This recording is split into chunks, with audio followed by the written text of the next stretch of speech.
Hello everyone, this is Latea with an expression. And so in this video we will be looking at Daniel chapter 2. Last video we finished up Daniel chapter 1, and we saw where the four boys, Daniel, Shadrach, Meshach and Abednego, they set themselves apart. They didn't follow everybody else. They requested that they wouldn't defile themselves. Well, Daniel requested that, and it was granted, and we saw where the Lord filled them with knowledge. And Daniel, was given the opportunity now, given the gift. The Lord had basically placed in him the ability to interpret all dreams and vision. So now this is going to be put to a test, right?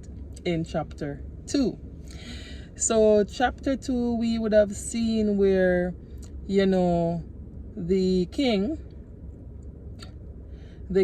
called for all of his magicians, let's just say magicians and astrologers, right? So he called for everybody, and for them to interpret this dream that was literally bugging him. A lot of times we get some dreams and it really stresses us out. So just imagine this king. He's not a king that, fear Daniel God, which is the real God.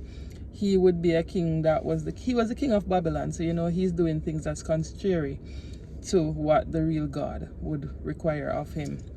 So he got this dream, and he was disturbed, and he was like, someone needs to interpret this dream. And guess what? If y'all can't interpret this dream, then it's gonna be the end of y'all, right? So he threatened them to basically wipe them out if they weren't able to interpret the dream. And it's just so funny because Daniel was not one of those people who should have been classified with those evil people, right? So the astrologers and the others, the magician. Daniel wasn't a magician, but what we realize here is that he was categorized with them. So he would have become one of the many that would have been slain because no one was able to interpret the king's dream. So this reminds me of when Esther was in the palace, and the Haman wanted to slay all the Jews, and so Mordecai call up Esther and say, Esther, this is what is about to go down, right? And so they arranged that everybody should just fast, right? The scripture says that when Daniel heard that the king decided to slay everybody, right, all of the magicians, including him, he told Shadrach, Meshach and Abednego about it, right? It was a secret, but he told them about it. That way they could pray, so they could intercede. The scripture says that way they could go to the God of heaven, right? That way he could basically give Daniel the interpretation. And you know what I'm happy about? I'm thinking Daniel is saying, Lord, I was in for 10 days. I was not eating anything that they would have proposed that I should have ate, right? And you have given me the wisdom, the knowledge and the understanding. Now this is being put to a test. But Father, I still believe, I still recognize that even though you have invested this in me, I still have to come to you for you to download it into me. Because I am not of my own. I am nothing without you. I am powerless if you are not with me, if you are not on my side, if you are not partnering with me. I am powerless. And so they interceded, right, for him. And so the Lord told Daniel what the dream meant. And the scripture always says your gift will make room for you. A lot of us, we have gifts because God has given excuse me, God has given all of us gifts. But the thing is that, what do we use it to do? Do we use it for the good, or do we use it for the bad? And so a lot of times we would see where persons are so talented and they don't use what God has blessed them with for the right reason. But Daniel was one of them who his gift made room for him.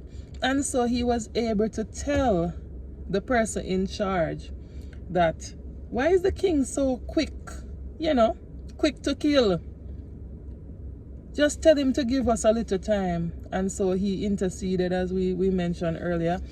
And after that, now, after he got the interpretation, he went back to the person in charge, and the person took him to the king, and he was able to interpret the dream.